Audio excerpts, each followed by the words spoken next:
Você já teve numa situação onde você teve que escolher entre dois males e você disse, esse dos males é o menor?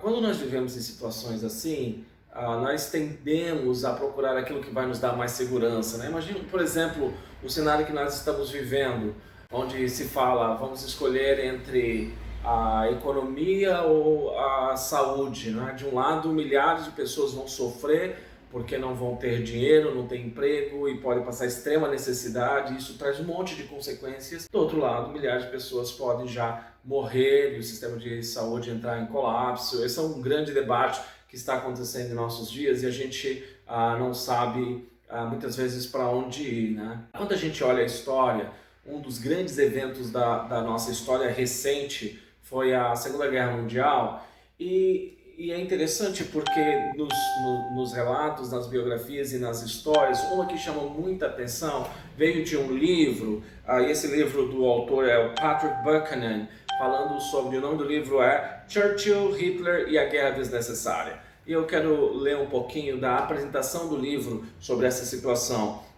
Buchanan diz o seguinte: Winston Churchill teve um papel importante na Primeira Guerra, um papel absolutamente crucial na Segunda, e no período de entreguerras, o papel de sino de alerta que uns consideravam presciente e outros belicistas. Quer dizer, o Churchill estava dizendo, olha, a gente precisa fazer alguma coisa, a gente precisa tomar uma atitude. Algumas pessoas estavam falando tudo que ele quer é uma guerra, e talvez algumas pessoas estavam achando que ele estava exagerando, enfim. E outros estavam dizendo, puxa, como ele é sábio, a gente precisa ouvir o Churchill. Naquela época aconteceu exatamente o que está acontecendo no nosso tempo, que foi essa grande divisão, né? De um lado, pessoas achando que eles deveriam se adiantar e lutar contra o Hitler já no começo, e outros falando que não, que a gente deveria manter a paz. Como então, pergunta Buchanan, teria chegado o homem do século à conclusão que a Segunda Guerra Mundial foi desnecessária? Hitler fazia propostas de paz e até de aliança com a Inglaterra. Certa ocasião, ele declarou que ele garantiria o Império Britânico. Mas no debate de gabinetes, Churchill respondeu que quem tem força para garantir, mostra que tem força para um dia desgarantir. Ao cabo da destruição de vidas e de bens, a Inglaterra saiu quebrada e na segunda categoria, primo pobre dos Estados Unidos. Ao sucedê-lo, os Estados Unidos receberam simetricamente com um poder mundial muito maior, mas também um inimigo muito maior como consequência das duas guerras, a União Soviética, sucessora do Império Russo. Então aí começa a Guerra Fria, né? Logo depois nesse período pós-guerra. Mas o que ele está dizendo aqui é, a Inglaterra teve a oportunidade, olha, não vamos entrar numa guerra, vamos deixar a nossa economia forte, a nossa influência política forte também, vamos cuidar das nossas condições econômicas e da estrutura do nosso país e vamos entrar num acordo de paz. E o Churchill estava dizendo, se a Alemanha está dizendo que eles vão garantir o Império Britânico na hora que eles quiserem, eles também podem desgarantir e vai ser tarde demais. Quando estava vendo esse debate, se eles deviam entrar em guerra, isso no começo ainda da guerra, quando a Alemanha invade a Polônia, né? E havia todo argumentos fortes do porquê a Inglaterra não deveria se meter nisso, a Inglaterra não deveria entrar na guerra. Veja só o que o Churchill diz. Se você não lutar direito, quando pode vencer facilmente, sem banho de sangue, se você não lutar quando a vitória é certa e não muito custosa, você pode acabar chegando ao momento em que terá de lutar quando nada estiver a seu favor e restar somente uma chance precária de sobrevivência. Pode ocorrer, inclusive, um caso pior. Você pode ter de lutar quando não houver esperança de vitória, apenas porque é melhor perecer do que viver como escravo. Churchill ele via exatamente onde aquela situação poderia levar, onde aquele inimigo poderia chegar e o que eles deveriam fazer naquele momento, que ele sabia que havia um preço a ser pago por essa luta. Ele estava disposto a pagar, mas quando de fato a Inglaterra entendeu que eles tinham que entrar na guerra, já era tarde demais. Eles conseguiram reverter a situação com o apoio das nações aliadas, dos Estados Unidos, mas o preço que eles pagaram acabou sendo muito maior do que eles teriam pagado no começo. Nós hoje lutamos contra um inimigo invisível, né? E nós também estamos nesse dilema. Vamos pagar um preço alto agora ou vamos pagar um preço muito maior mais tarde? E esse inimigo que nós estamos enfrentando vai lidar com a maior parte dos nossos sentimentos, nossa visão de mundo e tudo que nós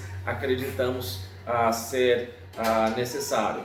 Deixa eu ler um trecho do apóstolo Paulo e ver o que ele diz. Isso está em Efésios capítulo 6, a partir do versículo 10, onde Paulo diz: finalmente fortaleçam-se no Senhor e no seu forte poder.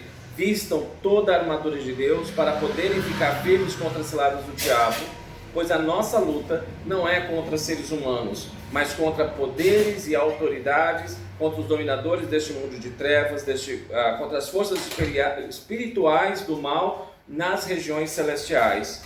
Por isso vistam toda a armadura de Deus para que possam resistir no dia mau e permanecer inabaláveis depois de terem feito tudo. Nesse texto, ele é muito interessante porque ele está numa carta do apóstolo Paulo aos Efésios, né, à igreja de Éfeso, e o tema da carta aos Efésios é a nossa identidade comunitária, a nossa identidade como igreja, como um povo, né? A nossa identidade ela não é construída sozinha, ela é construída coletivamente, e é isso que Deus está fazendo através da igreja, através dessa nova realidade, dessa nova humanidade que se forma a partir de Jesus Cristo. E como humanidade, essa nova humanidade, nós precisamos entender quem é o nosso inimigo. E para que isso aconteça, para que essa unidade aconteça dentro da igreja, para que essa unidade aconteça nessa nova humanidade, uma das coisas que precisamos saber é quem é o nosso inimigo. E nós vivemos uma sociedade onde nós estamos procurando inimigos, né?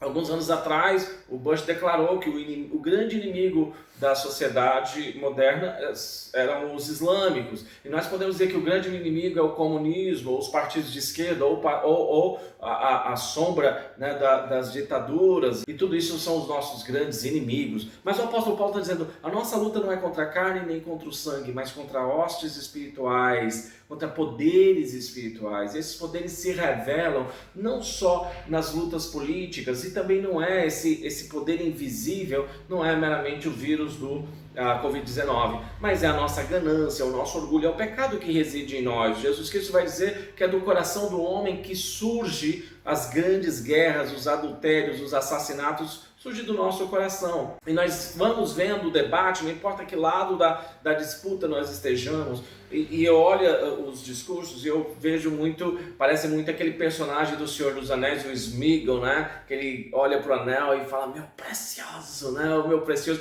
E como ele vai ficando cada vez mais parecido com um monstro, quanto mais oportunidade de ter o poder ele tem, mais descaracterizado como um ser humano ele é. E nós vamos vendo isso na nossa sociedade. Quanto mais poder nós temos, mais somos descaracterizados. E por isso nós precisamos travar uma batalha contra esses sentimentos, contra essas forças, contra o que Paulo vai chamar do mundo, a carne e o diabo, que são os nossos grandes inimigos, né? O nosso desejo pelo poder, esse trio que a Bíblia vai nos dizer que é o sexo, o dinheiro e o poder, que quando eles passam a nos dominar, eles nos coisificam, eles nos tornam monstros, eles nos tornam bicho, e nós não conseguimos mais viver como comunidade. Se nós quisermos restaurar ou resgatar o que a Bíblia chama de shalom, nós precisamos entender isso, porque o shalom é esse ambiente de prosperidade, de saúde, de plenitude, que também opera na paz. Precisamos entender que essas coisas acontecem, caminham juntas, né? Não há paz se não houver a liberdade, não há paz se não houver plenitude. E todas essas coisas fazem parte dos valores humanos, mas também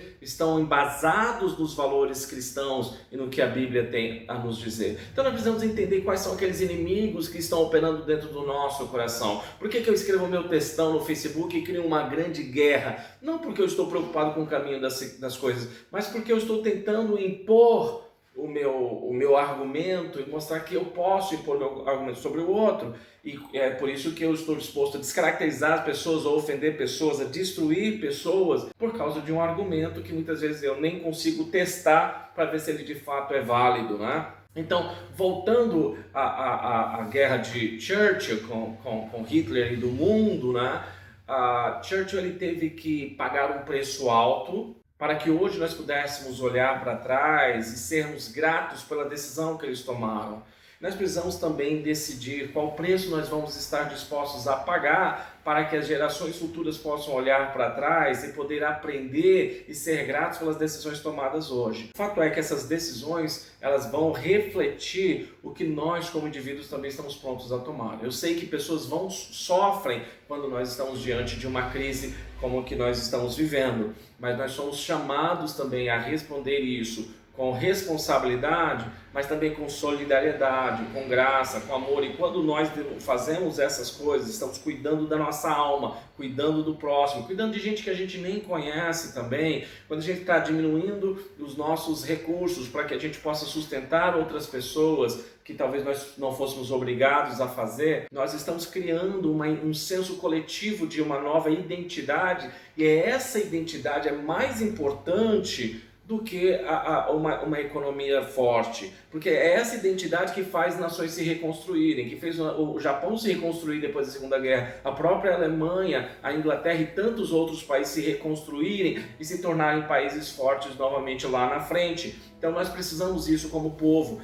entender que quando nós entendemos e construímos essa identidade juntos, entendemos que a nossa luta não é uns contra os outros, mas são contra esses questões invisíveis que movem o nosso discurso, movem as nossas narrativas, é que nós vamos construir uma identidade sólida e forte que é capaz de passar pelas grandes crises e pelos grandes momentos de dor, de catástrofes inclusive, para que nós sejamos uma nação mais forte e lá na frente as pessoas olhem para trás e possam celebrar as decisões difíceis que nós tomamos hoje. Talvez você tenha decisões difíceis para tomar na sua vida hoje, e que esses valores sejam o que movem você também, e que você esteja pronto a pagar o preço que você precisa pagar para você colher frutos positivos lá na frente. Que Deus te abençoe e tenha um bom dia.